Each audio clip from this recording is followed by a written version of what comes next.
Welcome to Learning Photography with Duck. Here's your host, Duck.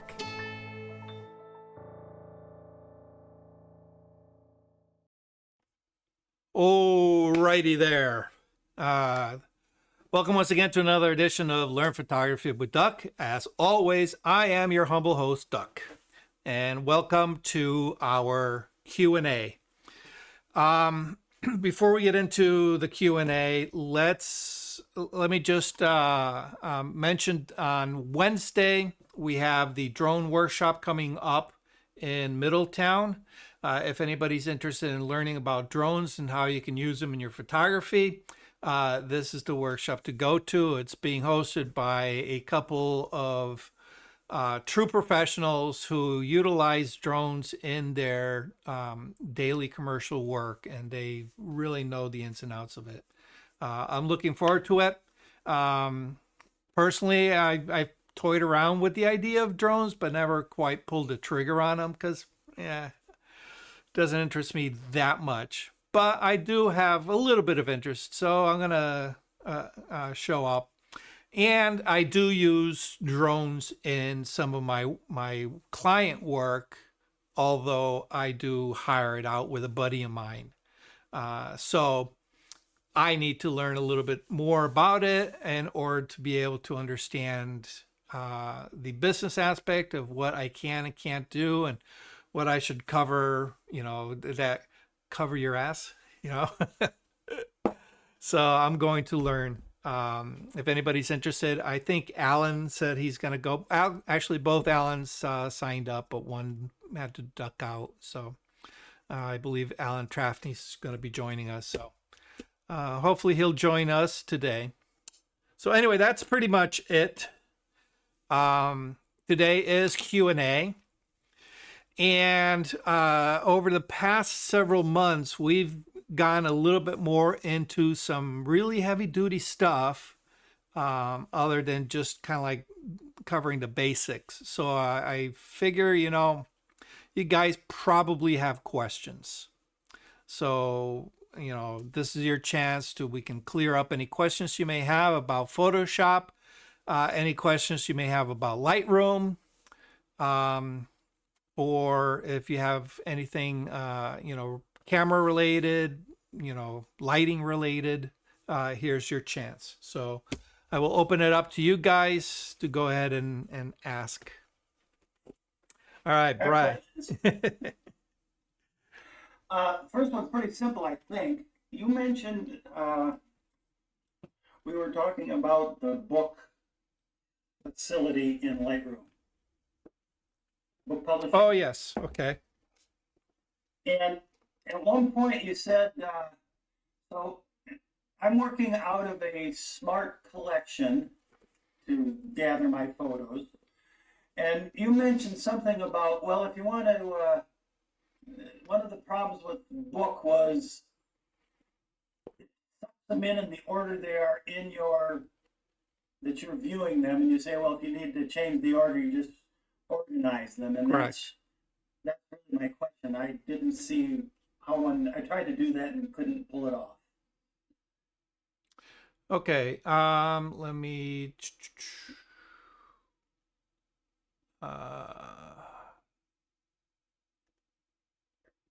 Okay. So let me switch over to the book module. All right. Most of these, when you are in the film strip area, all right, you can take these and you can drag them. Oh, I'm not in a saved book. Okay. Let's see. All right, so we'll call this landscape. All right.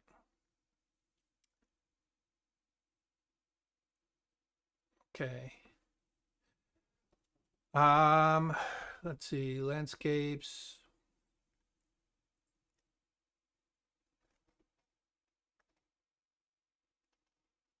Oh, what the heck?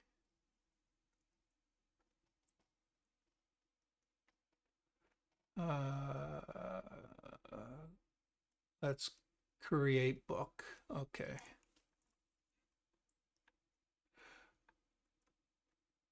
Landscapes. Oh, cancel. Let me delete this one because it created it in the wrong spot. Come on, delete. There we go. Create book. Landscapes. All right. So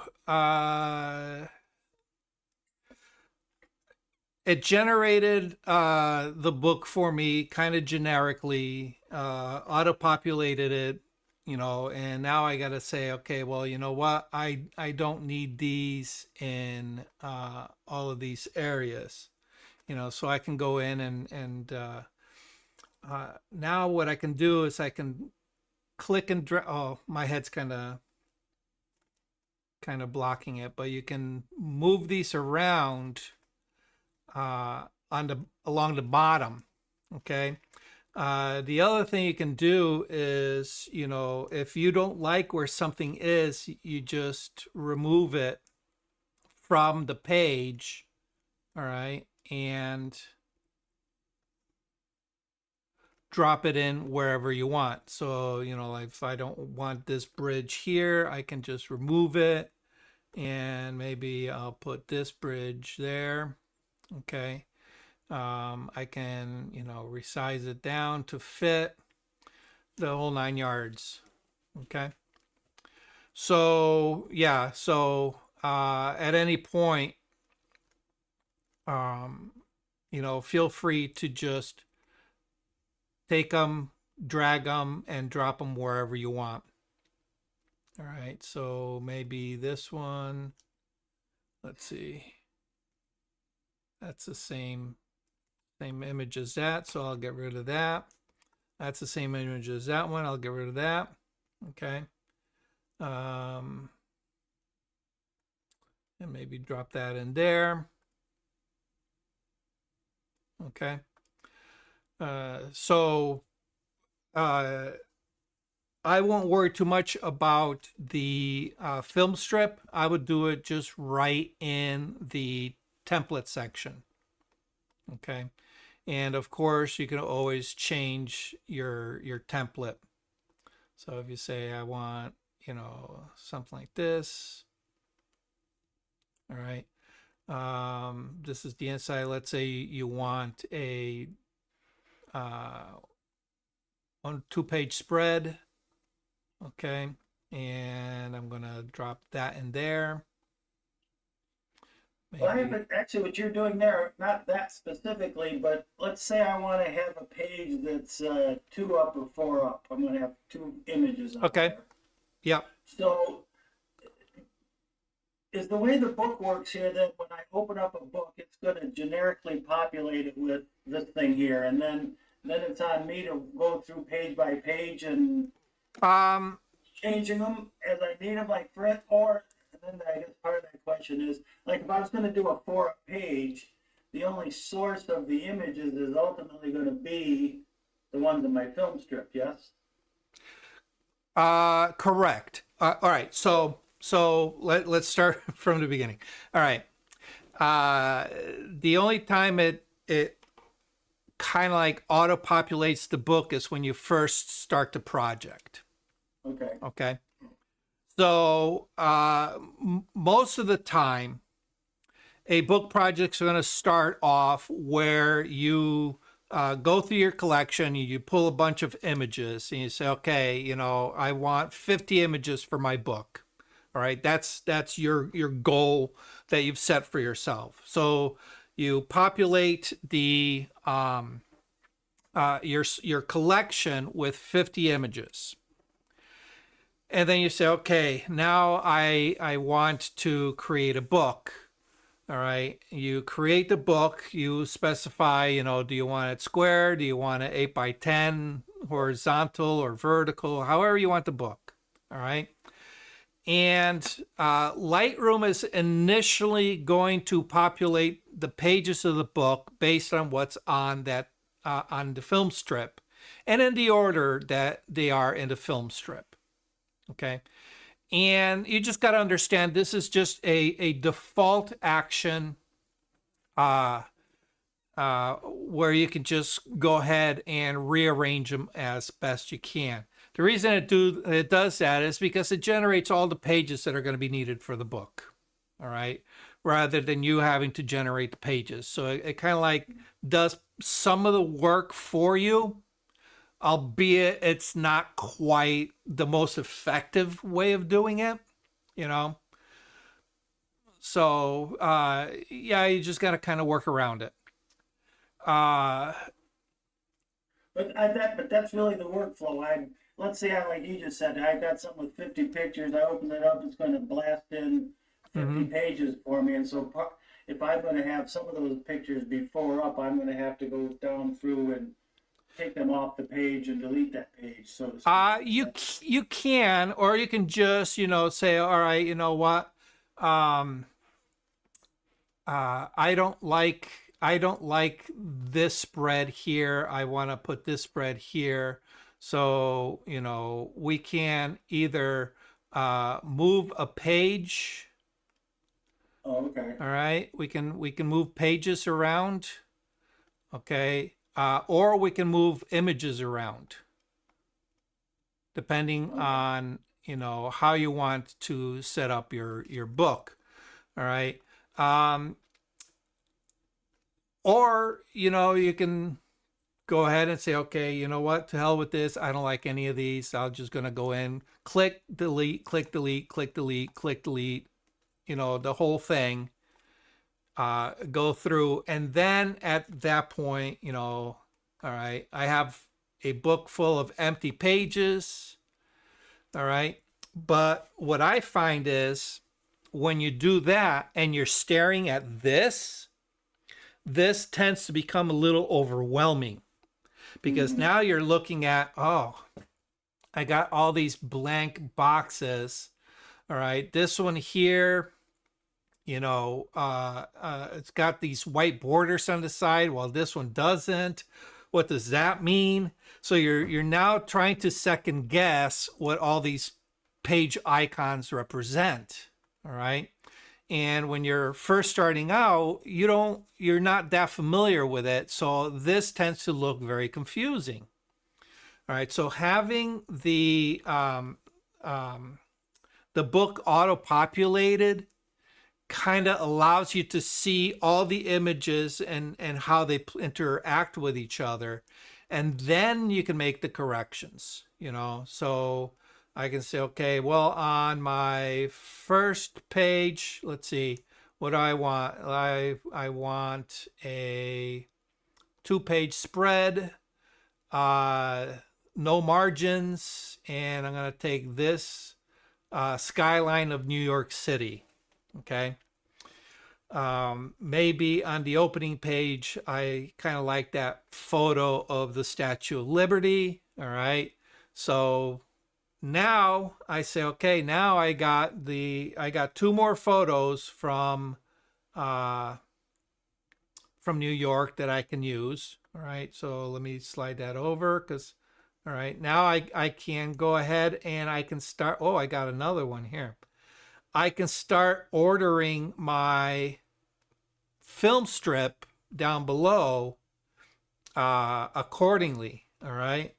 So now I'm looking at the pages, what I've laid out, and it says, okay, I kind of like that. So I'll make that my first and second image.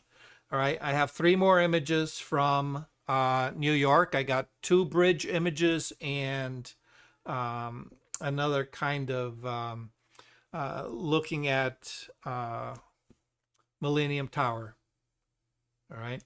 So I say, okay, well, I got 1 vertical and 1 horizontal if I want to go with the 2 bridges. Or I can go, with the 2 verticals, even though one's a bridge and one's not. One's the building. All right. Or I can say, you know what? I'm going to put this here, and maybe this one will just be a text page. All right. Where I just have text. I don't know what text I'm going to put in there. You know, maybe I'll write a little story about my adventures in New York. Who knows? Okay. And then now I can go ahead and I say, okay, well, now I have, oh, no, let me take that out. Oops. Delete. And I'll put the tower. And then I'll put this here and this here. Excuse me. I feel a sneeze coming on. It's going to hit when I least expect it. All right. All right. So this one's going to be one photo horizontal, and this one's going to be one photo vertical. All right.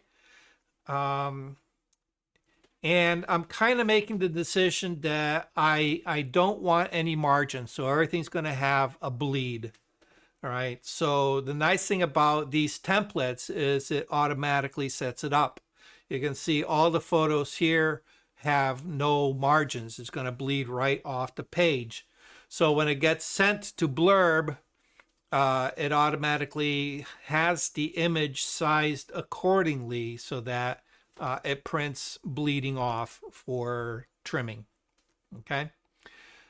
If you don't like that, you can always change it after the fact. Okay, all you got to do is just come in to the little drop down, and then it's going to allow you to change whatever you want. Okay.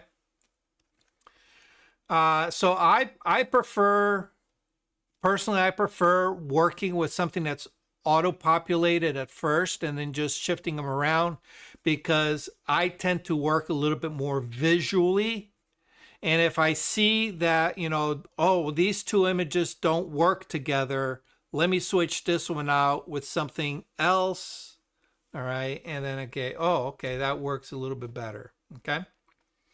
I was concerned that I was going to have everything in the proper order as I auto-populated. No. No, I understand this methodology. It's just fine. And I'm also concerned that, you know, how am I going to do this thing when I have my pages that have 2 up and 4 up on them? So, but now that I understand this, I can see where I'm drawing from and how it works. Part of the other question why I was asking this is I'm a little slow on getting going with these things, but I really have envisioned 4 books that I want to do. And so I was wondering, I know that these folks work with Blurb, but if you go to Blurb, they have their own piece of software that's used for generating books. You can download it on your computer. It looks like it's got a few more bells and whistles than this. So then I was wondering, well, will I use this once and then decide I need to go learn that other thing because it's got more of what I want, and then, you know. Okay, well, that's legitimate. I was thinking I should keep learning this thing. So I was kind of on that fence about, you know, whether I was going to bump into a learning curve here that I would regret, I guess. Well, you know what? That's a legitimate question. And I know you're a designer, so there's a certain appeal to having the bells and whistles. Right. Trust me. When I do page layout, I have my favorite program that I love doing page layout. It's all custom. I have to design every aspect of the page layout when I do custom work. All right. But that's the designer in me. Okay. These templates, they're really not meant for people like you and I. All right. Who like to have a little bit more creative control. All right. These are very generic. Okay. Doug, yes. Doug, is this continuously as the book page 1, 2, and 3, or in signature form? Say that again. Is this page 1 is page 1, page 2 is page 3, or is this page 1 and points, and the last page is on the first two pictures. You know what I'm saying? Uh, the printers will format it to signatures. So No, no. you have Okay. you just go 1, 2, 3, Right 4. off there. Yeah, you don't have to do any of that. 6-page sig. Don't have to have an 8 or 16-page sig or 12-page sig. Um. You, no. Yeah, I'm a printer. I'm a printer Yeah. by trade. So So I know sigs. I believe they divisible by 4. Yeah. Yeah. Well, So yeah, you'll have that. You know, if you have an odd page, you're gonna have 3 blank pages. So You guys lost me. I heard the term SIG. oh yeah, so the way books are put together is with the term is signatures, all right, which is basically a packet of pages, all right. So let's say these are my pages. Actually, let me go here, all right. All right, these are my pages, all right, and then when folded in half, all right, I have 1, 2, 3, 4 pieces of paper, okay, 4 pieces of paper, all right, and Bob, I'm just going to keep it very simple, all right, we fold it in half, all right, where it folds, that's where our spine is, all right, so we have 4 pages that now turn into 8 pages with a front and back for a total of 16 pages. This is a signature. I Okay. understand that. I mean, Yeah, no, I was explaining it to Brian. I print books and all that. Yeah. Yeah. So, You say it goes out to them. When you send it to them, you send them as page 1, 2, 3, 4, 5, 6. correct. And they recompose it Correct. the way they're going to fill it. Correct. Now, can we re-edit the size? Say, you know how you get a white border top and bottom? Yep. You want to make it 8.5. So you re-edit that in Lightroom to fit that page. So it would fit the whole page. So, Distort the ratio. all right. So, for example, let me go back to the desktop here. Okay. So I have page number 4. I have a vertical photo. Okay. So let's go to the 2-page view. Okay. And you can see that the margin has been laid out. Okay. The default margin for this square book. Okay. And you can see that the photo is sized to take up the maximum amount of space for the aspect ratio of the photo. Okay, so I have, you know, a long image. Okay, but when you click on the image, you're going to notice that there is this little slider that becomes active. And this allows you to alter the size of the image within that image frame. Okay. So if I want, I can, you know, push my edges out a little bit more. Okay. And kind of like recompose the image live to fit the page better. Okay. So rather than cropping ahead of time, this allows you to live crop and see what the page is going to look like. Okay. If you want to do a 4-edge bleed, okay, then you would just have to pick the appropriate page for a full bleed. Okay, And then when you click on that, it's going to obviously allow you to scale it up to fit the full bleed. And then you just got to make sure that the photo that you apply to that layout actually matches the layout. You know, you won't want, let's say, you won't want this picture here, you know, because now it's like, okay, well, where do I crop this one? All right. We're losing way too much of the image in order to be effective. So you have to, you know, be very careful with what you choose. This obviously would make a better image because it fits the format a lot better. Okay. I wouldn't take, for example, I would not take something that I shot as a panorama, all right, one of my panorama shots, and force it into a square crop, you know, because, you know, now where do I put my crop for what would normally be this long panorama? It just ruins the image, you know. So hopefully that kind of answers your question a little bit. Yes. Okay.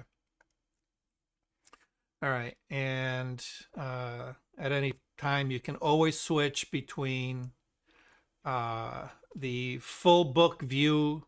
You can view the spread, which is the left and right page, and then individual pages one at a time. Okay. I tend to like this particular view for laying out the flow of the book, because it kind of lets you see where you're going to get facing pages, you know, so you can have these what's called a double truck, where it goes across, you know, 2 pages of the book, so that way when you open up the book, you know, you have this, you know, really impressive layout. Okay. I tend to do a lot of panoramas. So, you know, being able to do a double page truck with a pano is really awesome. But where you got to pay close attention is in images like this, where now the center of the focus of the image is in the center. What else is in the center? The spine. So this would actually be a ruined layout, because the main subject of the image is being placed right in the middle. So I would need to, you know, make sure that is out of that spine area. All right.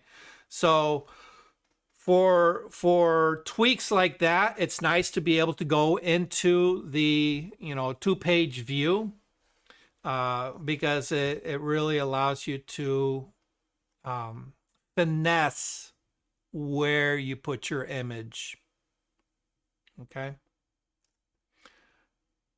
All right. So good question. All right. So like, for example, this page here, I have, you know, 2 images, two panoramas, top and bottom. All right.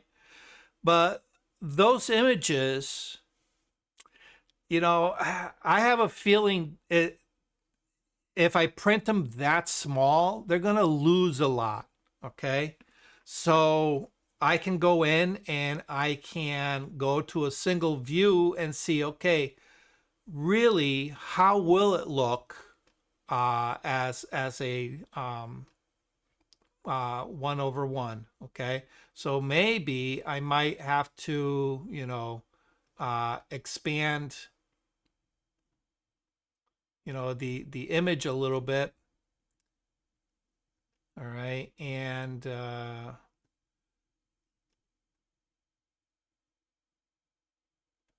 maybe take up a little bit more real estate on the here, let me remove that.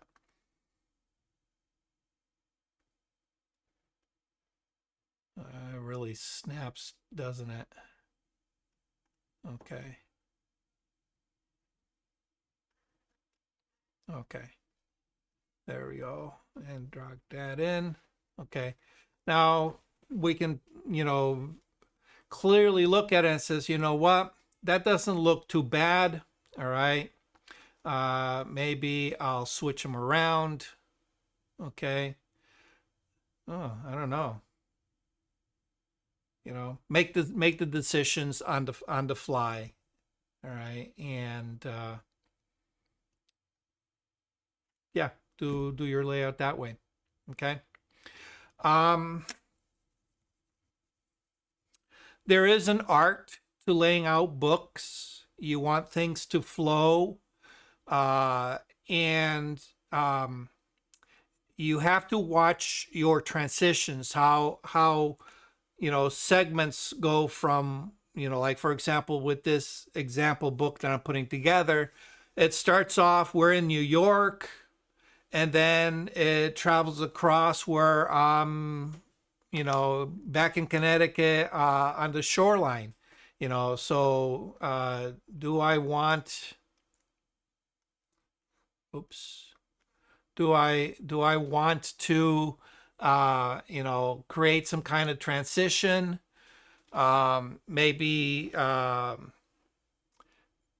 Maybe do some secondary images of maybe people in New York, and do 4 photos, kind of like what Brian was saying, have something with 4 photos, and then a section where I insert some kind of text. Now, it doesn't have to be lengthy text. It could be just, a quick description of the previous photos, So how do you put the text in? You type the text in. How do you put the text stuff in there? You add that. You type it in the top. How do you get the text? Yeah. So, okay. So, on the left-hand side, no, I'm sorry. I know my left, my right. On the right-hand side, you have a section here for adding, for manipulating text. But all you got to do is just start typing. All right. Now, obviously, this is the wrong view. This is where going into the single page view is going to be of benefit. What I do suggest, working with this is kind of awkward for text. I suggest working in a text editor, okay, and planning out what it is that you want to say in a text editor, and then copying and pasting it into here, because the text editor is going to have things like grammar checking and spell checking and things like that.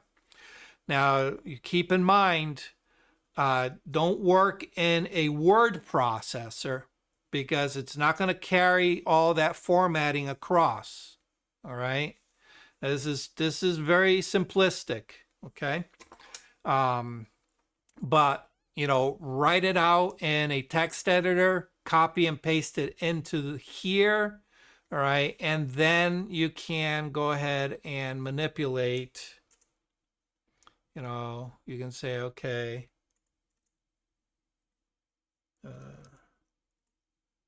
this is going to be my text.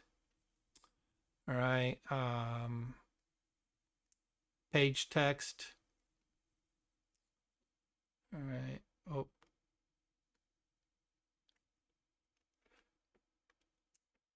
There we go. Actually, let's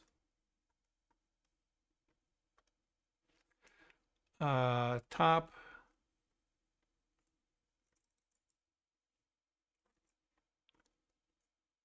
Where's my page text?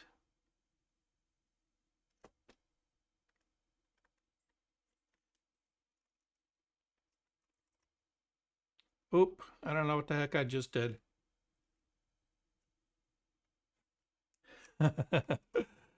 Okay. That's weird. All right. Full screen Whoa.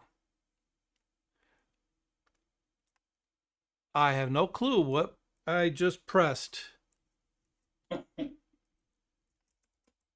Grid, come on. F11. No. Okay. Was that with OBS or was that with Lightroom? Okay. Escape. Oh, that's weird. That is bizarre. Back one. What's that? Command C or Control Z, go back one. Will that work? No, I don't know. It's wow. It's not letting me. Oh, wait. What did it do?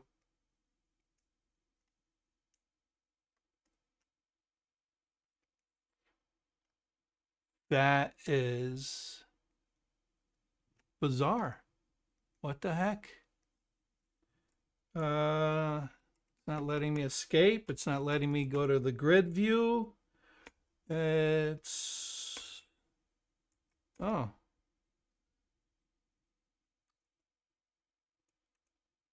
Shift tab. Control Shift tab. What? Tab.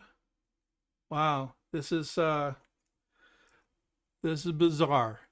All right, let me close. Is it a drop down menu on top? Let me close it down. I have no idea what I did, but it did something. Oh my God. Uh, there we go. Book. Yeah, here we go.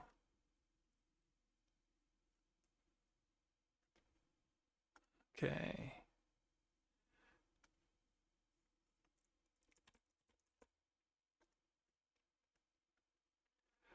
All right.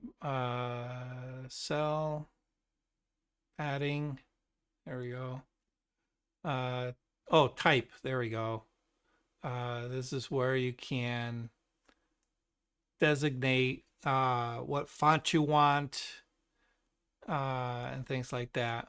But as you can see, it's just pretty much this is an example. I can type, so it's very simplistic. All right. And yeah, you just start typing right on the page. All right. But like I said, use a text editor, import it in. It's easier. Okay. And then you can, yeah.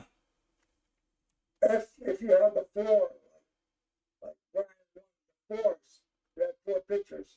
Can you put picture on one side of the text explaining what the picture is?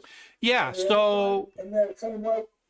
So what I would suggest doing, all right, here, let me find a blank page here. Let's go to this one here. Okay. So whenever you select a page, you're going to notice that the border of the page turns orange, letting you know that that is the page that's being selected. All right. And you're going to notice a couple things. If it has an image, it's going to give you that zoom bar at the top. Okay. But there's also going to be this little drop down arrow on the bottom of the frame. Okay. You see it right here? Okay. When you click on that, it allows you to apply a template to that page based on what it is that you want to contain within that page. All right. So Brian said, oh, I want to do something with, 4 images on a page. Well, you just go to where it says 4 photos. All right. And then just below that, you have a selection of templates that allows you to pick the one that best closely matches what it is that you want to do. All right. And you can see in the preview, well, hopefully you guys, oh, actually, you know what? Let me share my screen because that'll make it a little bit easier. There we go. All right. You'll notice that where an image fits, it's going to be represented by that gray block. And wherever there's text, it's going to give you that kind of like dummy text look. So you can see here, most of these are, obviously individual images, if you want 2 images, if you want 3 images, and so on, okay? But some of these will have text that goes adjacent to it. So let's say I want 1/1 for my left page, and I want 1/1 for my right page with areas of text. All right. Actually, let me get some dummy text here. Give me a second so I can show you what I mean.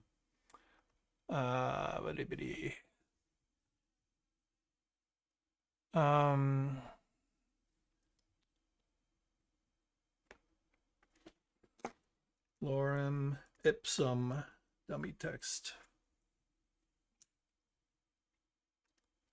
Okay. All right, let me just cut a little bit here, copy and paste. All right. So, let's see, 3 paragraphs. Let's go. All right, copy and paste. All right. And you can take your next one and you can do copy and paste and copy and paste. Okay.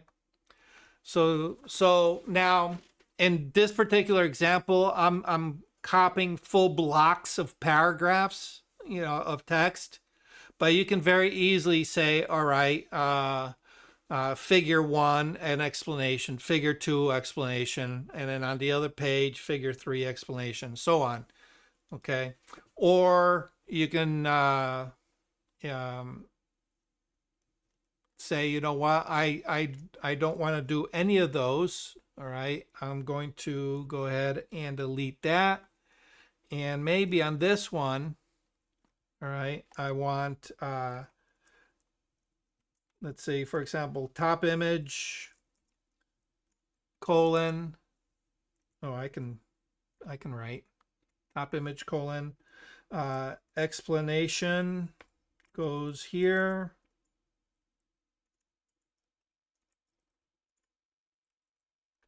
All right. And then bottom, comma, explanation goes here. Okay. All right. And then I can say, I want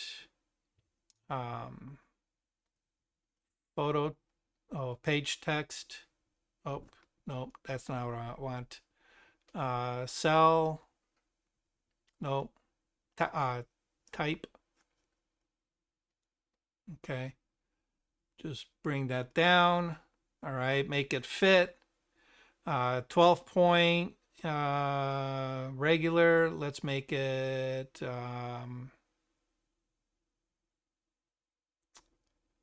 italic. There we go. Okay. And now, you've changed the whole feel of the page. Instead of, having image, text, image, text, you have image, image, and then a little blurb. Okay. Does that answer your question there, Bob? Yes. Okay. If at any point, if at any point you say, you know what, I want to reverse this, you can just go ahead and do this, and go ahead and do this, and then obviously, just reformat your paragraph.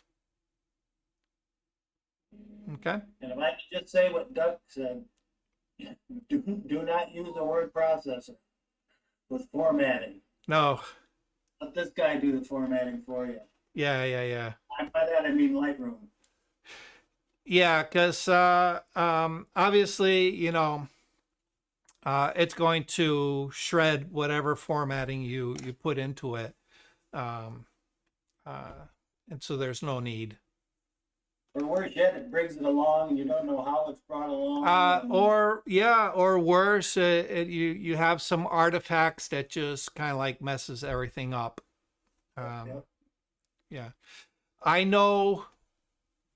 Not Word.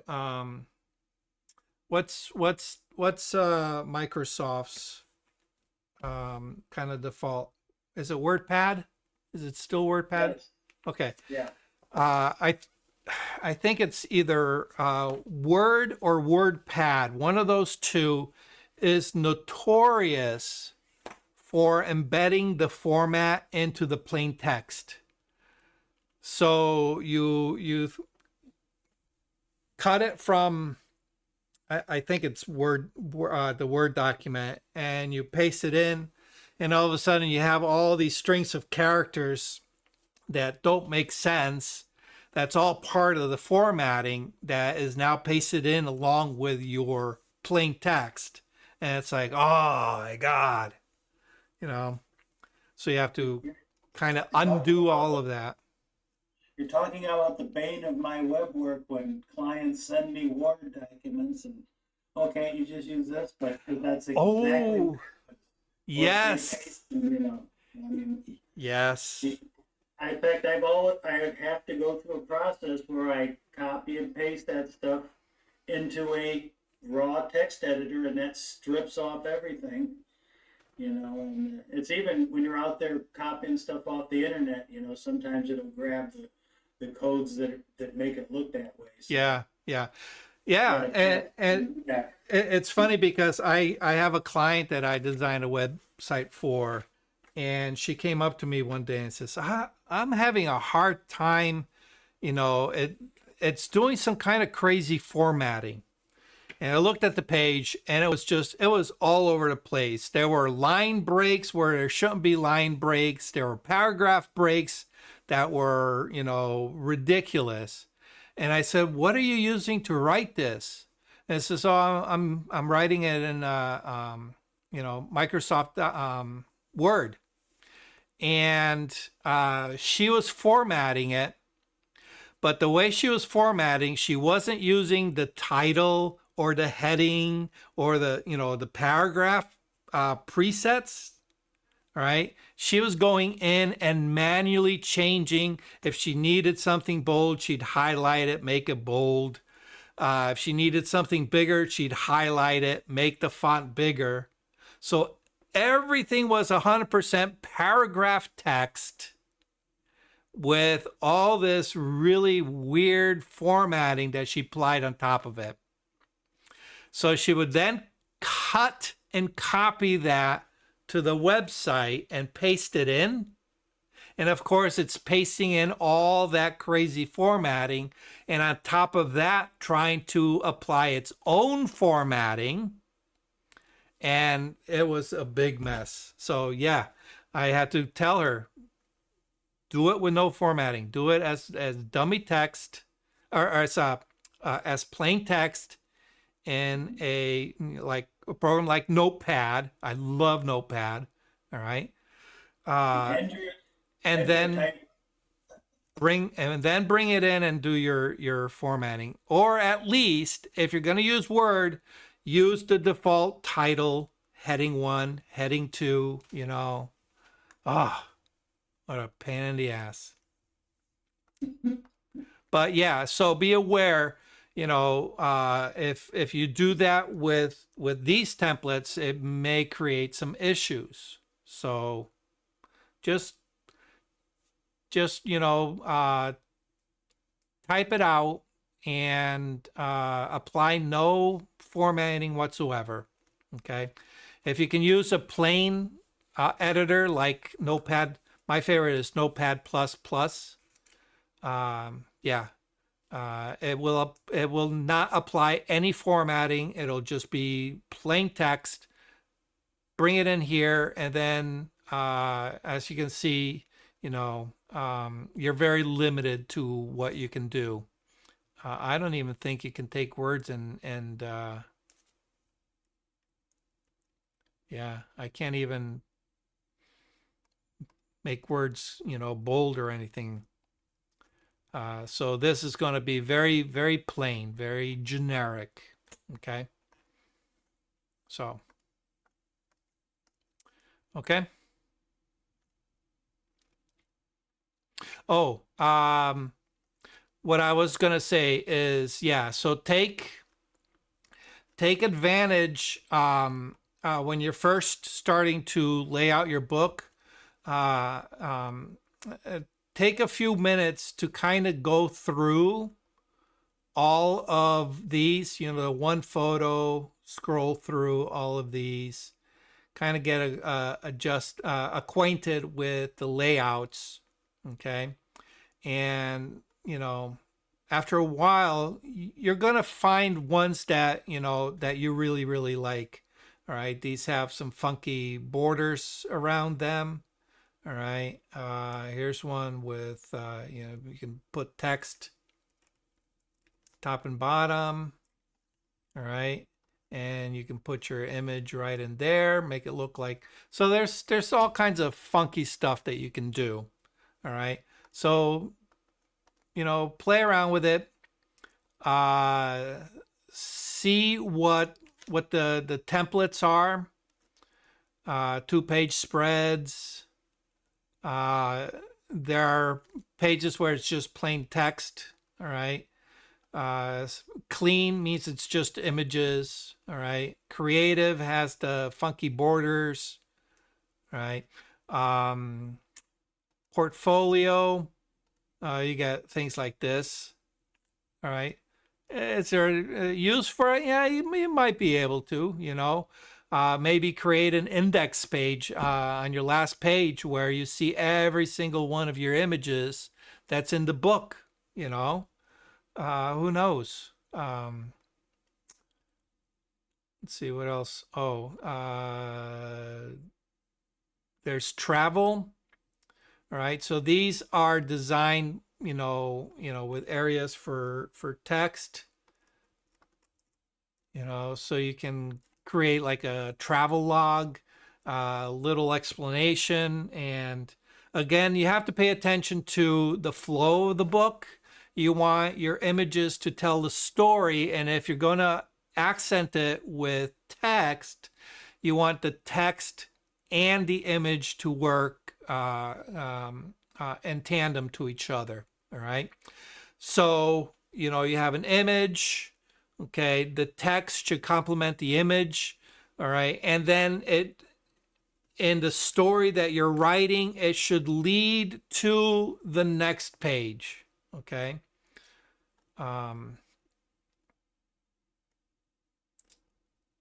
Right. So take a few minutes, browse through all of these. You got one for wedding and all that good stuff. Let's see. Book settings. I think we went over all this where you can set your margins. You can set your guides and all that good stuff. And here you can add pages. Okay. If you want the pages to be numbered on the page, you can do that. Otherwise, you can see right down here, there's no page number, and then page, it'll populate it. Okay. Is it a full-fledged editor, book editor? No, not by any stretch of the imagination, but If it has page numbers, does that imply there is a ability to table of contents? no. Okay. You could probably create one, No, manually. Yeah, okay. it won't auto-generate one for you. And the thing that you were pointing out about the text, so whatever text block you are working with, you can control the size of the font and some other things within that block, but you can't do anything to have more font or bold stuff within it. You can't do formatting and Okay. stuff like that, but you can do crazy stuff like this. You can change the color of your background page. All right. Let's go change this to like that. All right. Background color, graphic. Yeah. Wait a minute, what is that you're doing? You're taking the picture and making the picture its background? Yeah, so yeah, the only thing is I believe it, let's see, here we go. So graphic, all right, and here we can apply a color. Come on. All right, and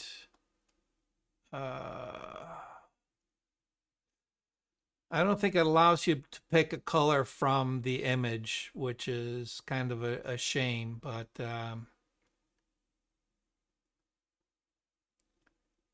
you can apply a color to it. All right. You can apply an image, and it doesn't have to be the same image that you're using. You can mix and match. Okay. These techniques of colored pages and using images as kind of like a muted wash behind the photo is very it's one of those things that gets used in wedding albums a lot because it really enhances the value of the book, so it's up to you what you want to do. It's your book. You can do whatever you want with it, but you are limited to very basic things. Okay. Let's see.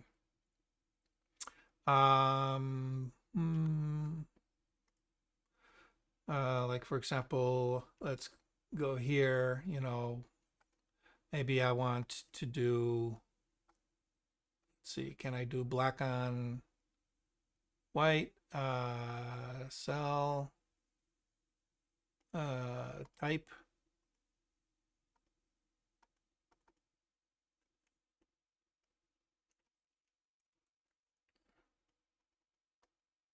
Come on, there we go. I can, okay. So yeah, I can change, would you want it like this? Probably not, but it can be done. Type, let's go to 18 points.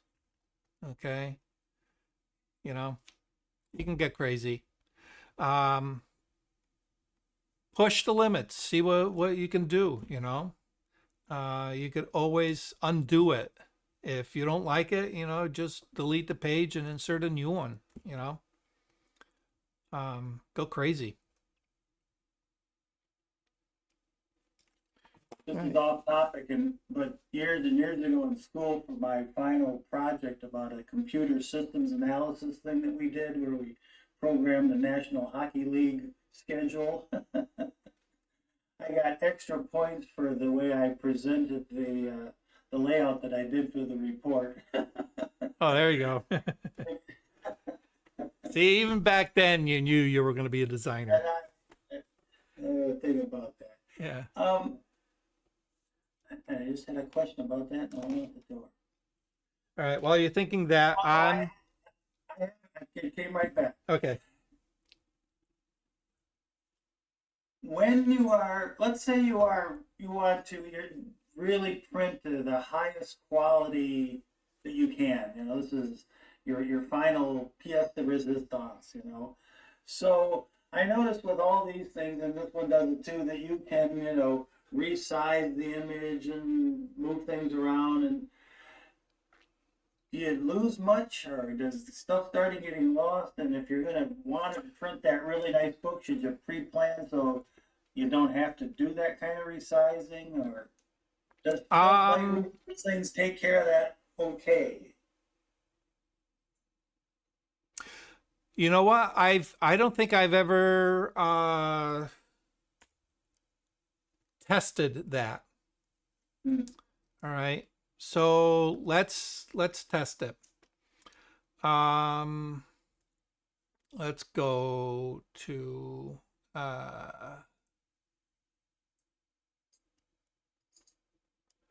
let me see. Do I have something I can? These are clients. Wrong. Okay.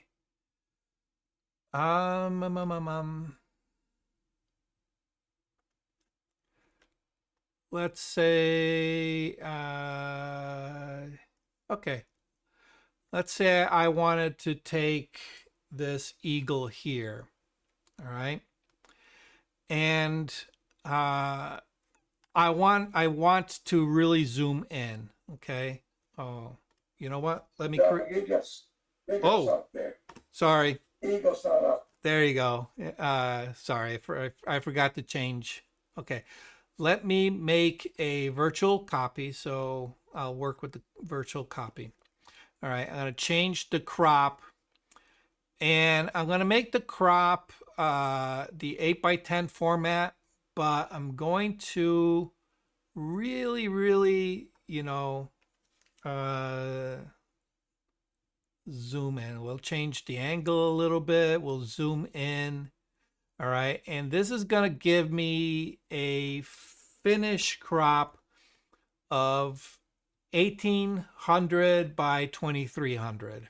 Okay. All right. I think, right? I think that should work, right? Okay. So let's add this.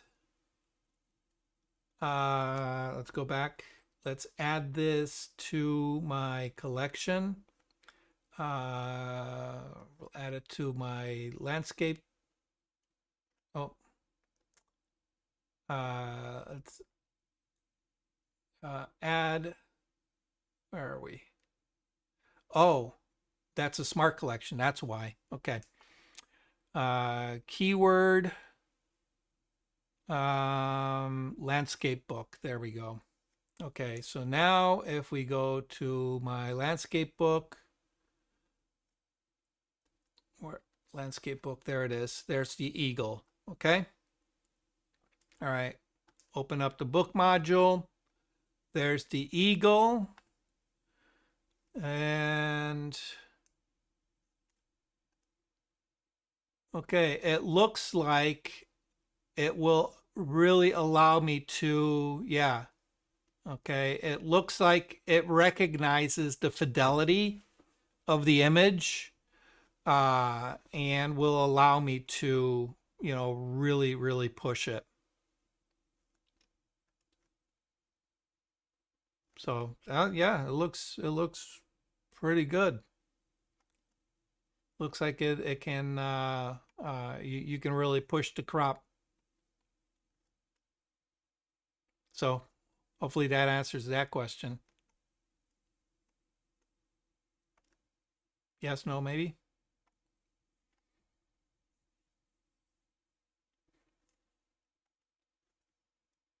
Bri? Oh, did we lose?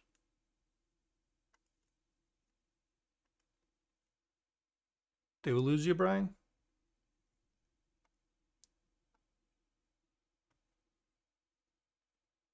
Did I lose anybody? No, Brian's on. Oh, okay. On there, but- oh, no problem. All right. Who asked? Brian asked that question, right? Was it Brian that asked the question, or was that you, Bob, that asked? No, Brian. Oh, okay, it was That Brian. the expert with it, Okay. with it holds up. Oh, there he is. Did that answer your question, Brian? Or Yep. okay. All right. So yeah, it looks like it recognizes. I don't know. Well, I don't know. Let's test it even further. Okay, let's see. Well, let's change it to a 1:1 aspect ratio since we're working with a 1:1 book. Okay. Now that kind of looks a little soft. All right. We're at 1000 pixels by 1000 pixels. Okay. All right. If we go back to the book, I don't know. That still looks pretty darn good. All right. And if we take that and we push it, of course, the proof would be in the pudding, as they say. Once once this is printed out, I'm sure the printing process, because it's offset printing. Is it offset printing?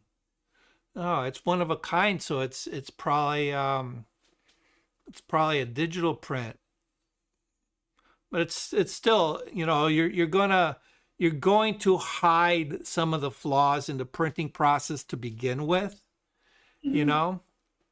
so you won't get, well, maybe, I don't know. See, these are questions that I've never had to push it this hard.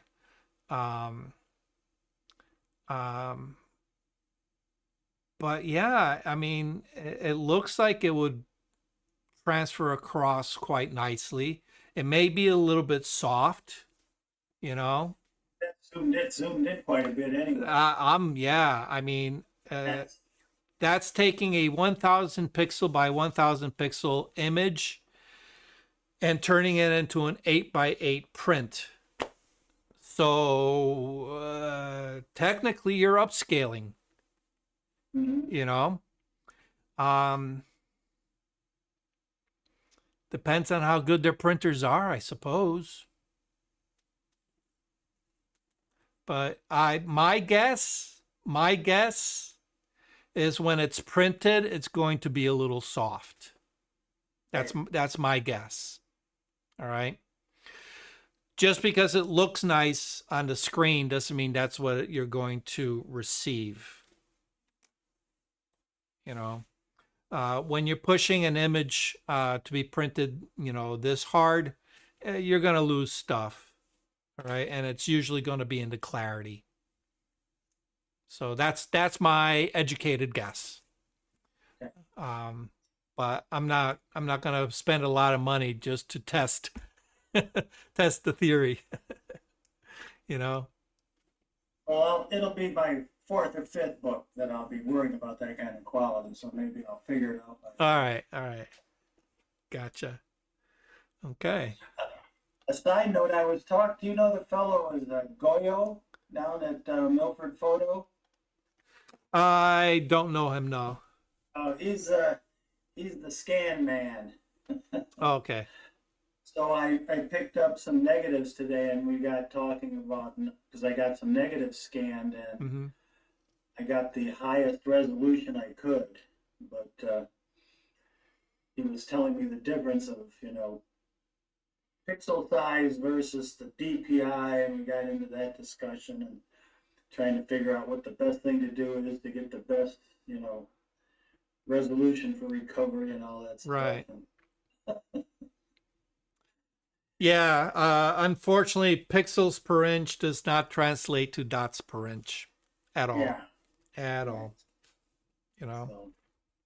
So, Yeah. Cool. Oh, look at that. It put the eagle on my back cover for some reason. So, one of these days I got to start working on this project myself.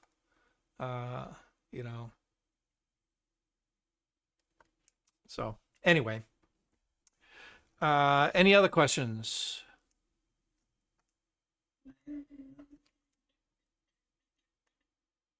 Let's see. Just remove landscape from there. There we go. So, Doc, when you say do you use an Adobe product to build your design your books and layouts? What do you use? I use Affinity. Oh, okay. Affinity Designer. I love Affinity Designer. Back in the day, I used to use Corel Draw, Okay. but Corel, it really wasn't a page layout, you know.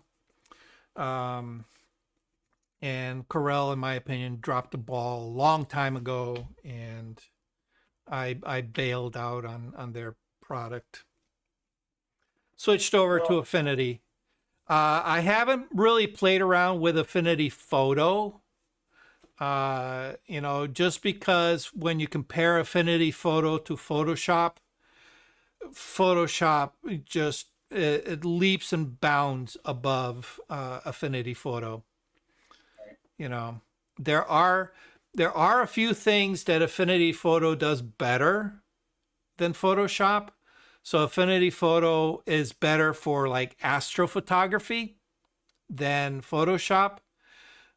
Because they have a couple of modules that are dedicated specifically for working on images for astrophotography, you know. But when you're building a product from the ground up like Affinity, they can do things like that, you know, rather than taking an existing monster and, you know, trying to incorporate new features. So. Well, the one thing you said, I do like design things, but just watching some of the things that I didn't know you could do with just this book module, and I think like the idea of working within the limitations of something like this. Yeah. And you know what's interesting? It's a two-sided coin for me, because my background is primarily as a graphic designer. You know, photography came later in my life. So the designer part of me wants the ability to go hog wild. And the limitations will not allow me to go hog wild.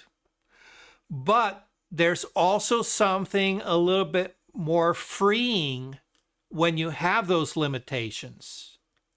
Because now you don't have to think about, you know, you don't have to cram your head with all these, I could do this and I can do that and I can do the other. And then all of a sudden your mind just starts exploring all these various options, and you start going down that rabbit hole of design elements, you know, and before long it's like you're not getting any work done because you're doing more design development than actual design.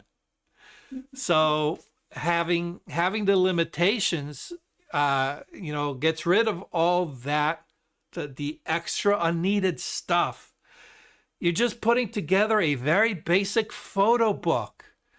They're giving you everything you need for a basic book. And what is the goal of a photo book? To let the images speak for you, not the fancy design, not the typography, not the little doohickeys that you can put on the corners of the pages, none of that. All right, it concentrates on what's important, and that's the photography.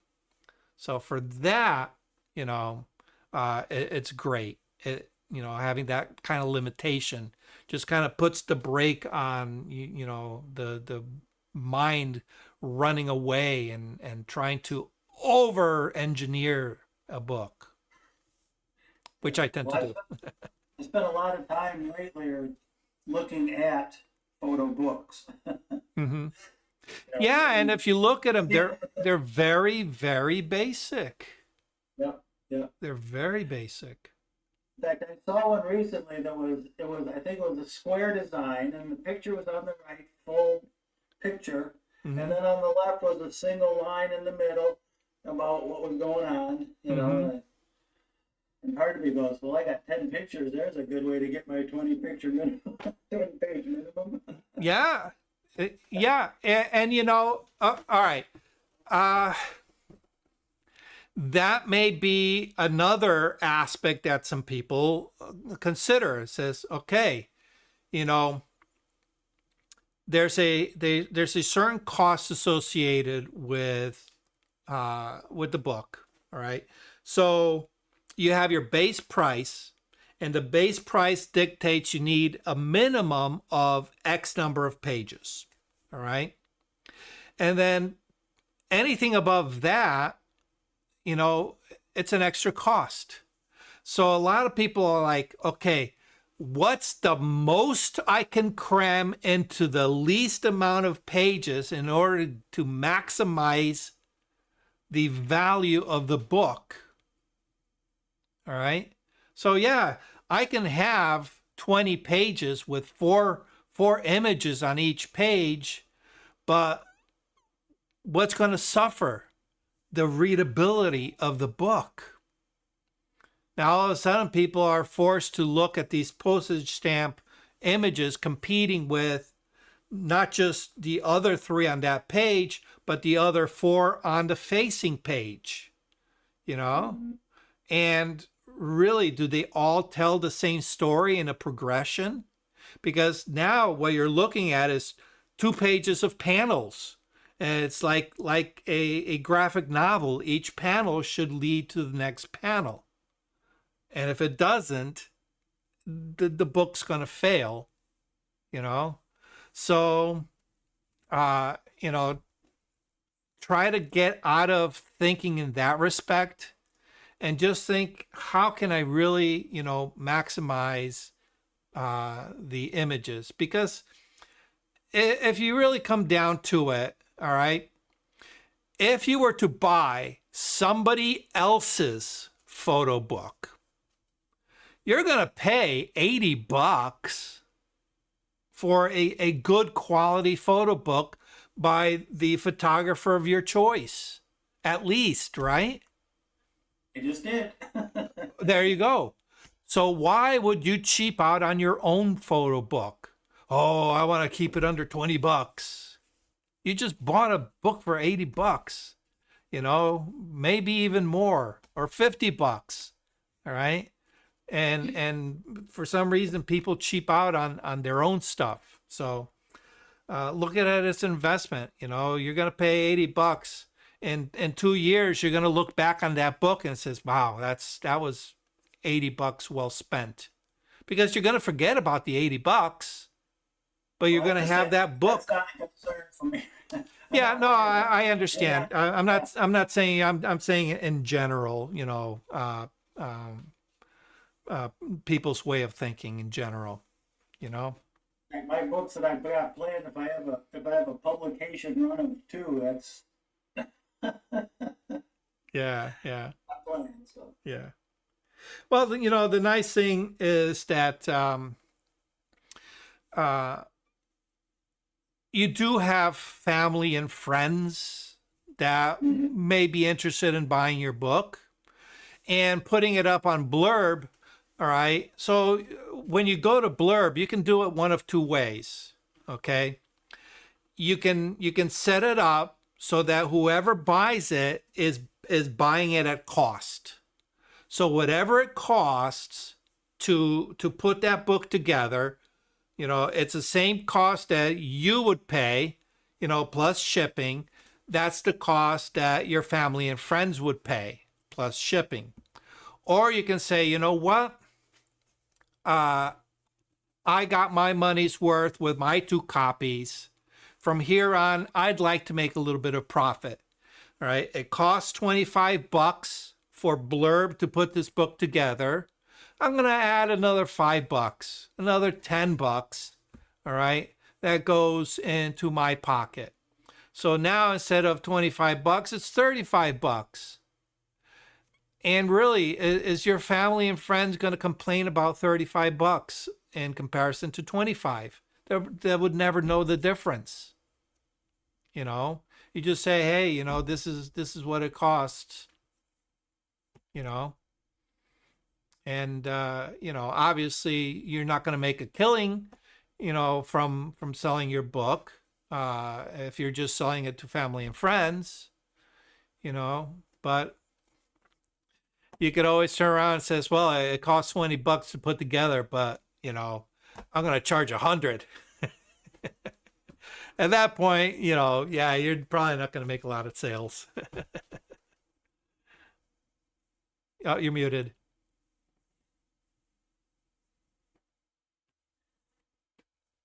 Based on, you know, these negatives that I just got back today that I had scanned, Yeah. some of them, I have this idea, and a couple of them I think are worthy enough to qualify for this, but what I'd like to do is put together a book of this and do something so that if the book was sold, it would go and benefit some sort of retirement blues society. For, you know, old blues. I know there's a couple of them out there, but anyway, it just, that thought came to mind today as I was starting to work on some of those photos. But yeah, you would have to set up a special account. Yeah, I mean, that would Yeah. be another thing, but it's, you know, it's what I'm doing with this now is learning the basics and seeing if what other ways there are.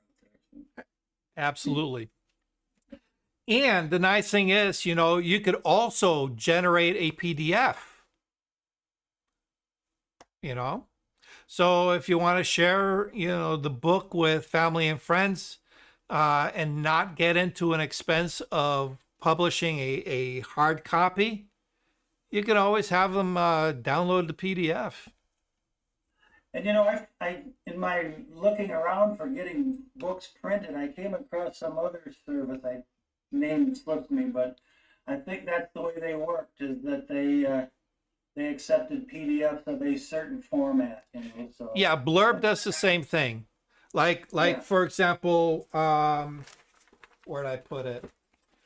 The little magazine that oh, here it is. My little promotional magazine. Okay. That I put together.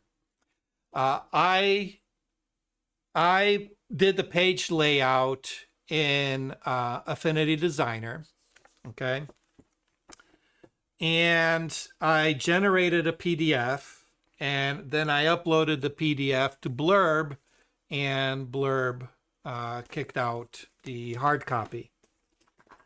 You just had to know you had to just blurb somewhere publishes what they want from you to do that, right? Yeah, so obviously in the page layout, I have to make sure that it fits the format to the magazine. I have to, you know, get all my margins, my bleeds, make sure, and you know, making note to what Bob said earlier, I don't have to worry about signatures. I just go page 1 straight through to page, you know, 40, whatever number of pages, and they handle that aspect. All right. But I have to get my bleeds. I have to get my margins. I have to get my page size.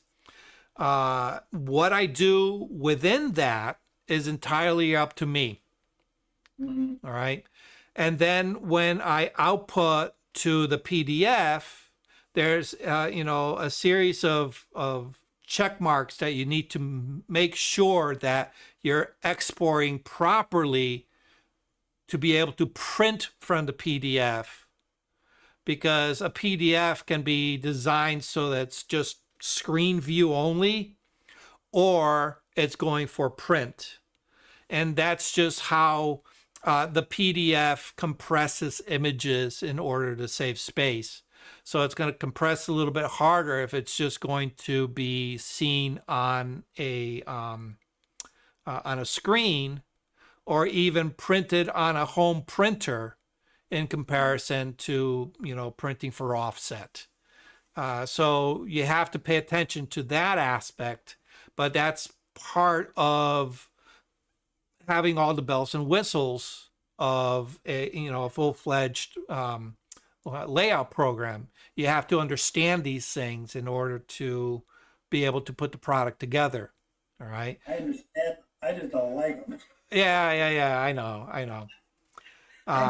Whereas, That I want to. yeah, whereas this handles all the bells and whistles behind the scene, it takes care of that. But obviously, you can't mess around with those bells and whistles. So there's the trade-off.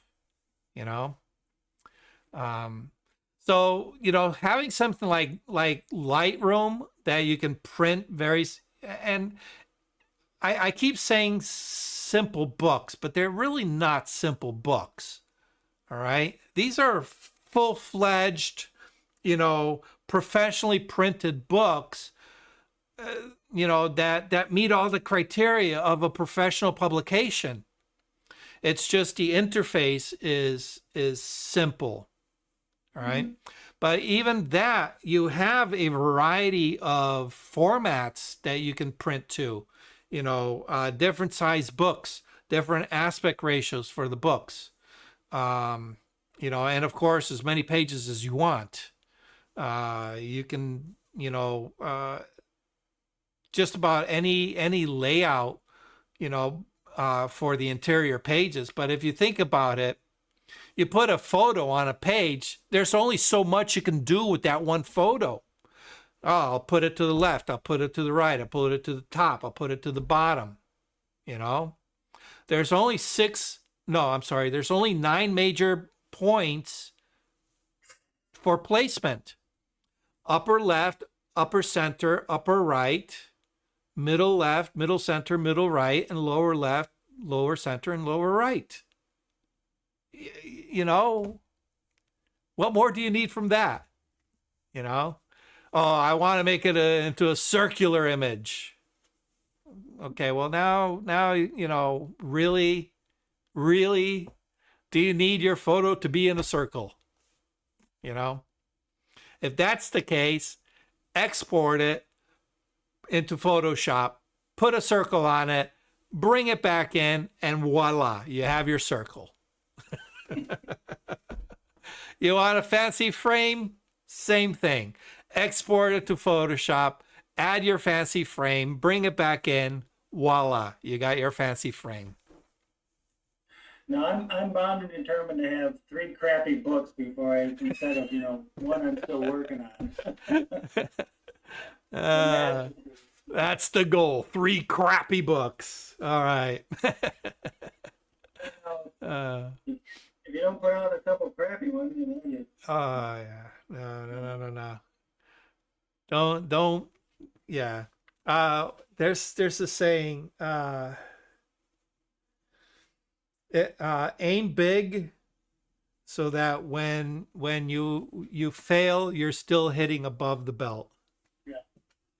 Well, actually, the truth is, I was down at Milford today at the Photoshop and looking around today.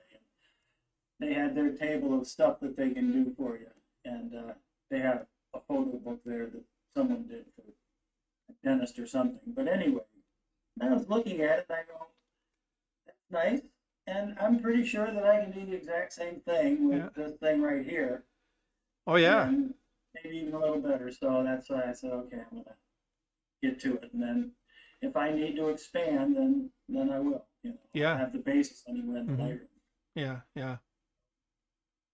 Yeah, and like I said, if you wanted to go beyond the basics, I'm sure there are ways of getting creative. All right. So I jokingly said, take your image, throw it into Photoshop, turn it into a circle, and bring it back in. But there's merit to that. So if you say, well, I would like to have chapter breaks. where maybe it's, you know, a square photo and then the title of the chapter. All right. So like, for example, I'm doing this on landscapes. You know, maybe one section is New York City. All right. Maybe another section is lighthouses. All right. So I can very easily open up an image in Photoshop, do whatever fancy stuff I want to do for that, you know, header page, do it in Photoshop, re-import it back into Lightroom, and utilize that mocked up image with the text in my layout. And it circumvents the limitations that are applied in the Lightroom text editing. You So know? you just described the way we built websites in 2001. Yes. Yeah. So instead of Lightroom, it was, you know. Yes. Oh my God. Oh my God. Yeah. Navigation. Oh, that's too funny. But yes, you're absolutely right. That's it. Yeah. Yeah. Oh my God. All right.